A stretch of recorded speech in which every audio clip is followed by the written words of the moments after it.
Now there are machines which do a CPR. They say if you obstruct the trachea, it will increase the venous return and your CPR could become more effective.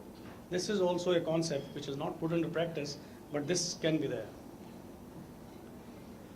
Then when you increase the intrathoracic pressure, the right atrial pressure will increase, and when the right atrial pressure will increase, there will be a fall in the venous return.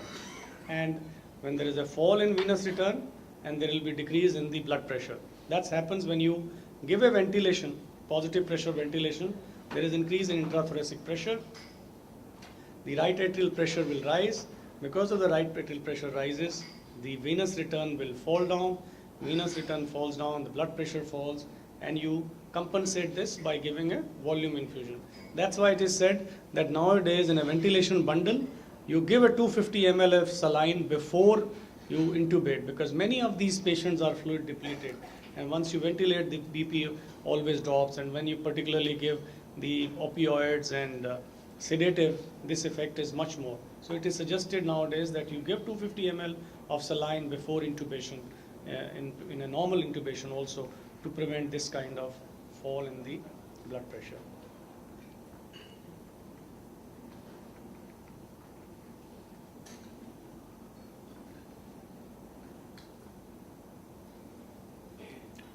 Now the effect of PEEP. Whenever you give PEEP has the same impact, like you increase the lung volume, and when you increase the lung volume, there is a decrease LV preload because the venous return decreases, and effects are not seen up to 5 centimeter. But if you increase the PEEP, then of course these effects will be seen. This I have already negative swings in the intrathoracic produce pulmonary edema, status asthmaticus, upper airway obstruction, these can occur. These are the three effects of, so I have just summarized again what I have told, the effect of ventilation on hemodynamics. If ventilation on the hemodynamics are by two ways, one is by change in the lung volume, the second is the change in intrathoracic pressure. The changes by the lung volume are the changes in the autonomic tone. When you give a low tidal volume, there is a parasympathetic withdrawal. When you give a high tidal volume, there is a sympathetic withdrawal. When you give a lung volume, there is a compression of the alveolar vessels, and when the alveolar vessels are compressed, there is a rise in the pulmonary vascular resistance.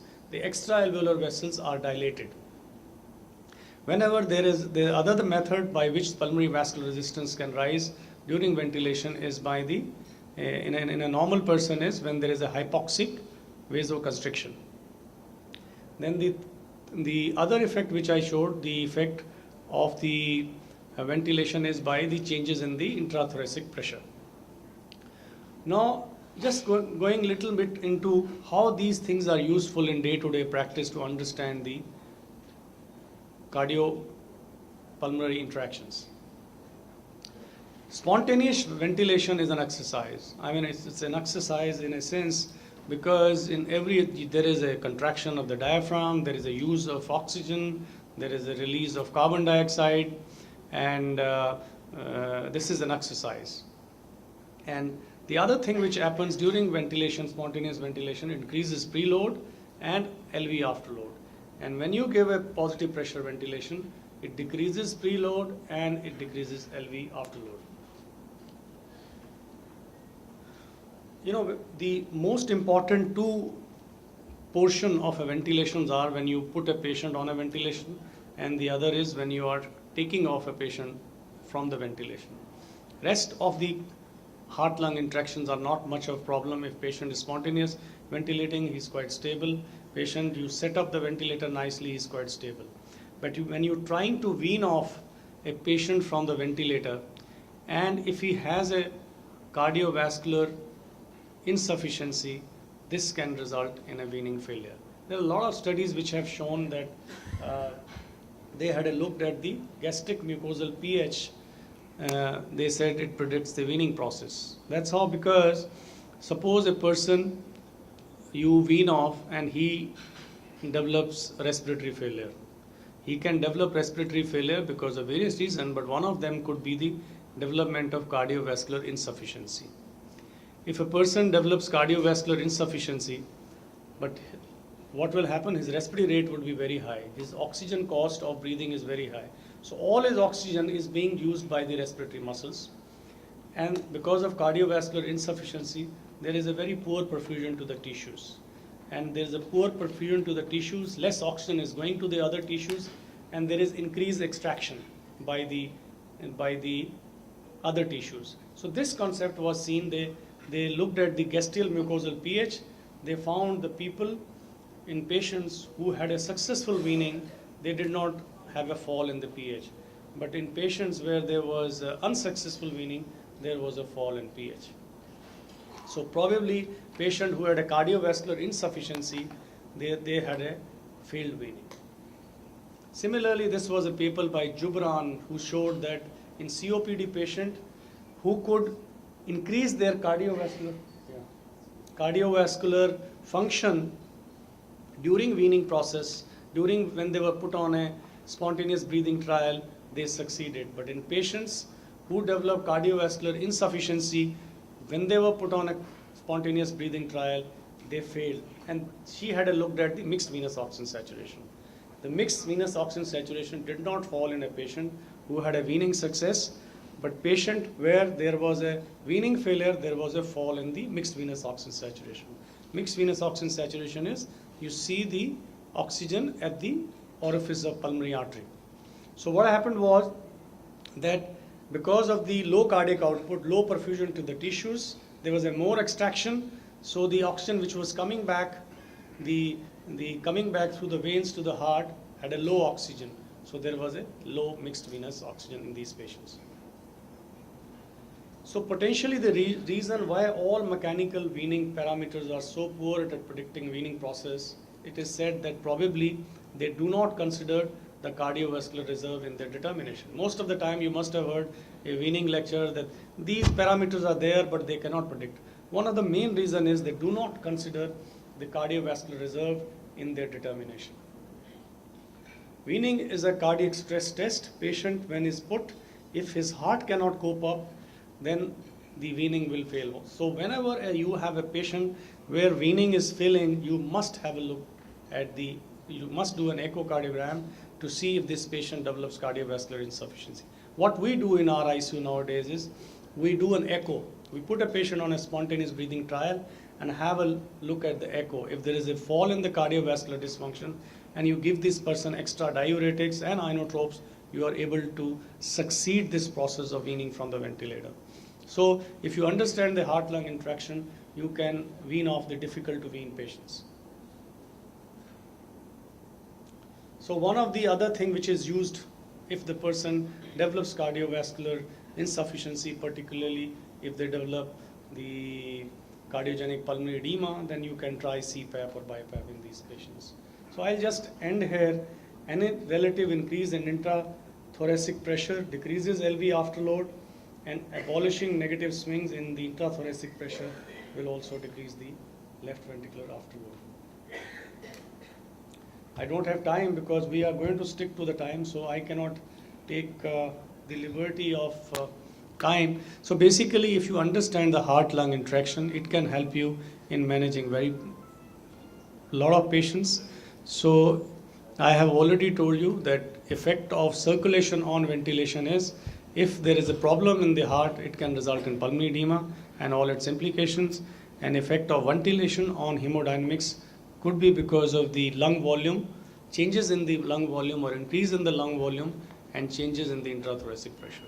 Thank you. Thank you. Thank you very much. So we'll move to the next sessions. We have the question answers at the end of all the sessions. Okay. So at the end of sessions. Any questions regarding this presentation? Well, if there are none from the excuse. So there is just one more thing that it is a very large topic. The mechanical ventilation does, as Dr. Chawla said, does have very good effects on a failing heart, and they are different from that you have from a normal non-failing heart. So the mechanics are different.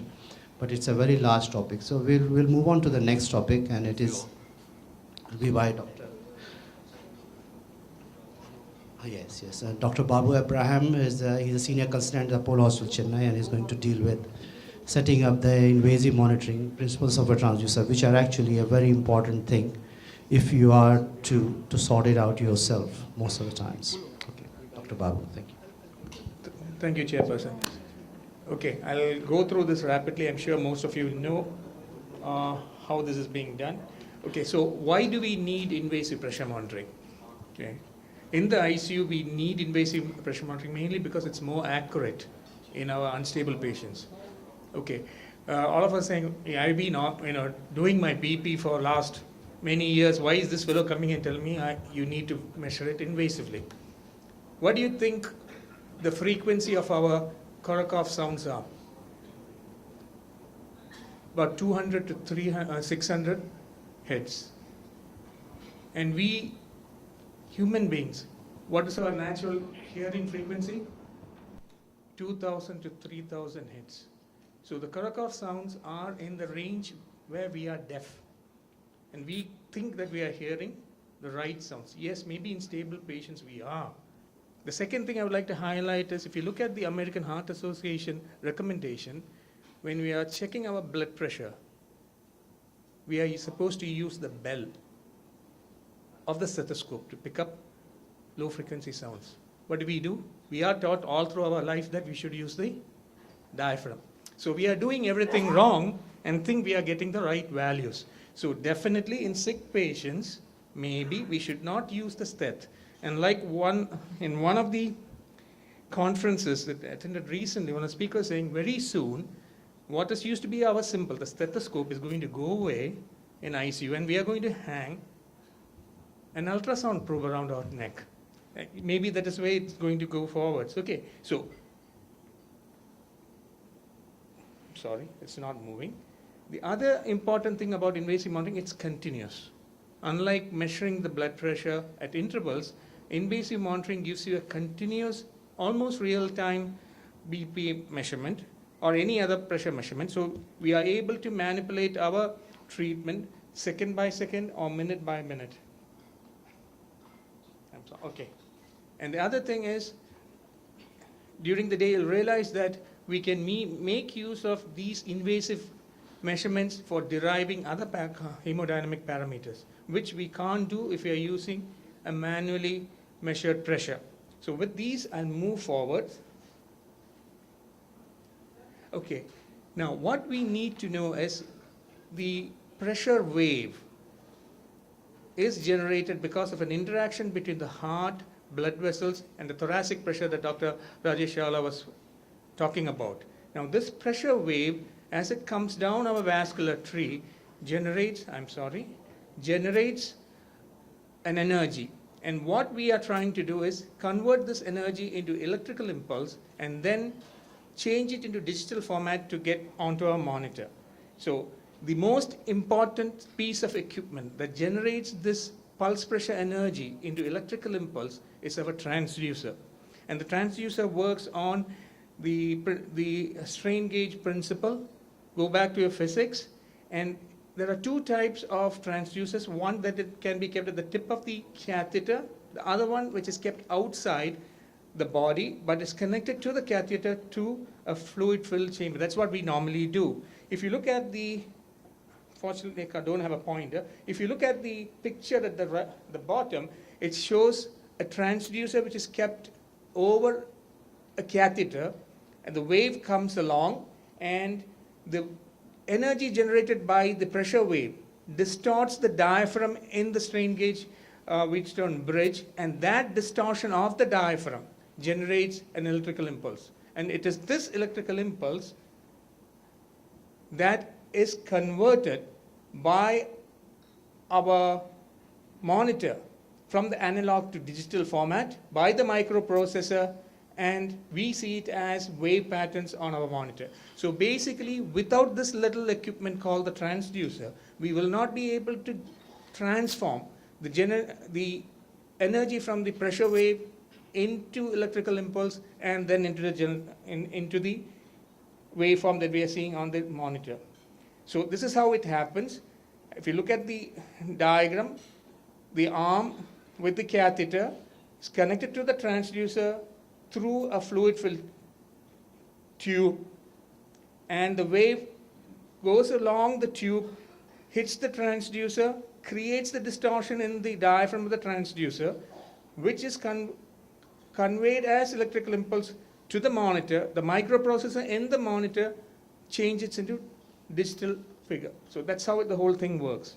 So how do we set up the transducer? Because this is very important. If you don't set up your transducer well, like any equipment in the ICU, if you don't set up the equipment properly, it's going to give you the wrong number. And if you rely on the number, you're going to give the wrong treatment. So do not always trust your equipments. Check whether your equipments are set up properly. So for setting up the transducer, there are a few steps. First is the preparation. Then you have to level the transducer, zeroing, and then checking whether your transducer is working well. We'll go through these steps rapidly. Okay? Now, preparation, leveling, and zero. I hope this video works.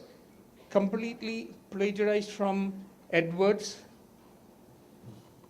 which will show you how. No, sorry. Thank you. I'll keep quiet for 5 minutes. Audio, please. Allow sufficient warm-up time before priming the system. Ensure that the interface cable is compatible to the monitor and ensure the connections are tight. Use the holding clamp on the cable to keep the end of the cable off the floor and away from fluids when not in use. Using an aseptic technique, remove the transducer and kit from the sterile package. Check and tighten any connecting components that may have come loose in transportation. Check that the monitor connector and transducer cable are clean and dry. Attach the monitor reusable cable to the transducer cable before you prime the line to help prevent liquid from getting into the connections. Move the roller clamp close to the base of the drip chamber and close it off. Spike the flush solution bag, taking care to remove all the air from the flush solution. With the roller clamp closed, fill the drip chamber half full of flush solution. Then open the roller clamp. The flush device can be activated with one hand. Grasp the snap tab to flush the system. The amount of pulling controls the flow rate during flushing. The firmer the pull, the faster the flow rate. After activating the fast flush, it is very